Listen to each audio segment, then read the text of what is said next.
ਤਾਂ ਉਧਰ ਆਮ ਆਦਮੀ ਪਾਰਟੀ ਦੇ ਸੀਨੀਅਰ ਨੇਤਾ ਸੰਦੀਪ ਪਾਠਕ ਨੇ ਇੱਕ ਪ੍ਰੈਸ ਕਾਨਫਰੰਸ ਨੂੰ ਸੰਬੋਧਨ ਕਰਦਿਆਂ ਕਿਹਾ ਹੈ ਕਿ ਅਰਵਿੰਦ ਕੇਜਰੀਵਾਲ ਨੂੰ ਜੇਲ੍ਹ ਦੇ ਵਿੱਚ ਆਪਣੀ ਨਹੀਂ ਬਲਕਿ ਲੋਕਾਂ ਦੀ ਚਿੰਤਾ ਹੈ।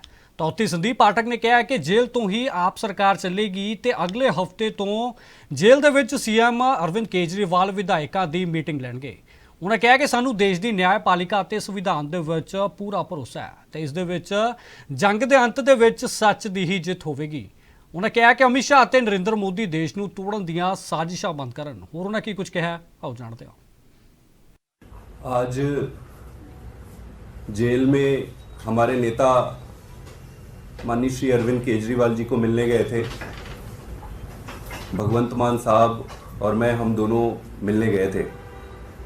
लगभग 30 मिनट का समय मिलता है मिलने के लिए।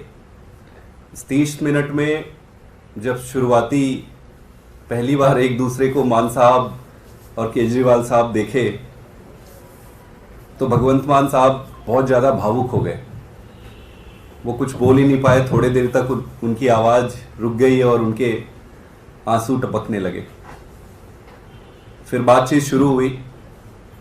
बातचीत में हमने सर से पूछा कि सर आप कैसे हैं, आपकी तबीयत कैसी है, आप कैसे हो।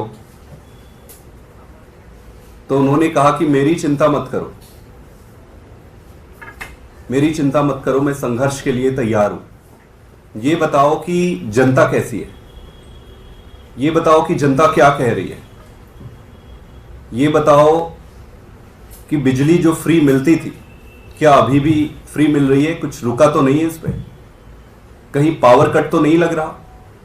ये बताओ कि इस जो स्कूल थे क्या वो सही तरीके से चल रहे हैं, क्या वहाँ पढ़ाई हो रही है।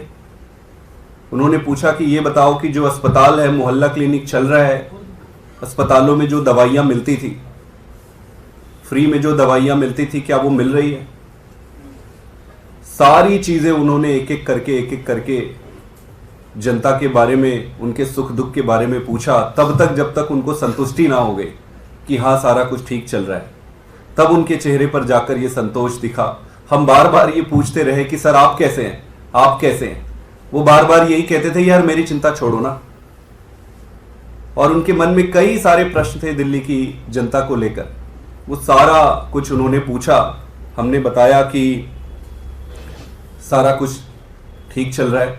बड़ी बात कही है सर, आपने कहा कि जो मिनिस्टर्स हैं वो जेल में जाएंगे, ये कैसे संभव हो पाएगा? क्या इसके लिए लीगल एस्पेक्ट्स आपने देख लिए हैं और क्या कब से ये मुलाकात होने वाली है? सर ने ये कहा है कि अगले हफ्ते से ये करेंगे। आगे जो लीगल प्रोसेस है, जो भी प्रोसीजर है, उसको देखते हैं आगे कैसे होता है, वो आपको अपडेट कर देंगे। तो क्या हर हफ्ते होगा ये बैठक होगी और ये माना जाए कि अब जेल से सरकार वाला मोड जो प्रैक्टिकली ऑन हो गया है यहाँ से? अभी भी देखिए सरकार जेल से चल ही रही है, जेल से ही सरकार चल रही है। अगले हफ्ते से दो मंत्रियों को बुलाएंगे तो प्रॉपर, अब जब मंत्री बैठेंगे तो विभागों का जो रिव्यू है वो प्रॉपर तरीके से होगा। तो विभागों का रिव्यू होगा, उन्होंने क्या काम किए, आगे क्या करने हैं, वहां से डायरेक्शन लेंगे। तो आपका प्रश्न बिल्कुल सही है कि अगले हफ्ते से दो मंत्री जब मिलेंगे तो जेल से जो सरकार चलने का फॉर्मेट है वो प्रॉपर तरीके से अगले हफ्ते से शुरू।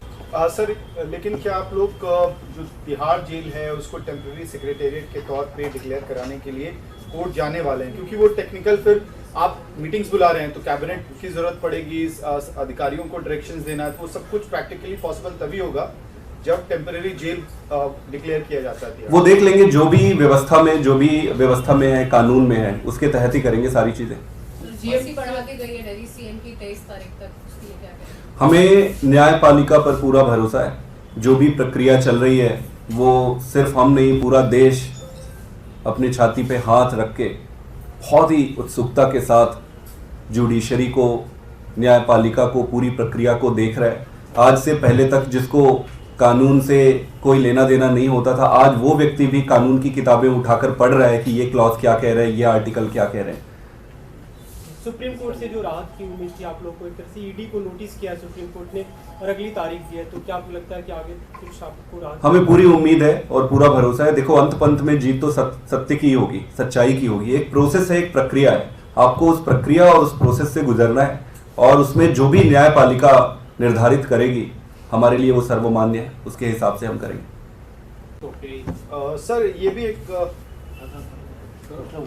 ये हाइपोथेटिकल क्वेश्चन है हालांकि कि अगर राहत नहीं मिलती है, आप लोग एक्सपेक्ट कर रहे हैं लीगल प्रोसेस में मिल जाए, लेकिन अगर नहीं मिलती है तो क्या कोर्ट जाएंगे कि लोकसभा कैंपेन अरविंद केजरीवाल जेल से कर पाए, फोन कॉल के द्वारा, वीडियो कॉन्फ्रेंसिंग के द्वारा, इस तरह की भी कोई प्ली आप लोगों की पाइपलाइन में है? देखते हैं आगे कैसे होगा, एक एक करके एक एक स्टेप लेते जाते हैं। बाकी ये पूरी जो प्रक्रिया आपके सामने समक्ष चल रहा है, ये जो पूरा पिक्चर चल रहा है बीजेपी का, ये भारतीय जनता पार्टी के ऑफिस में स्क्रिप्टेड है। तो इसमें लीगैलिटी, नियम कानून, सारी चीज के आधार पर सोच के आप अपना कोई एजेंडा या स्ट्रेटेजी बना ही नहीं सकते, क्योंकि अब ये निर्भर कर रहा है पूरा बीजेपी कैसे करती है, क्या करती है। तो जो भी ये करेंगे, एक ही चीज मैं कहना चाहता हूं, जो भी ये करेंगे उसका तोड़ हमारे पास है। अगर ये सोच रहे हैं कि ऐसे करके ये कैंपेन को डीरेल कर लेंगे और आम आदमी पार्टी को छिन्न भिन्न कर देंगे, तो ये काफी बचकाना सोच है। इनको अब मैच्योर होना चाहिए और देश को बर्बाद करना बंद करना चाहिए। ये देश की जनता की तरफ से, पूरी पार्टी की तरफ से और भारतीय जनता पार्टी के भी कई नेताओं की तरफ से मैं मोदी जी और अमित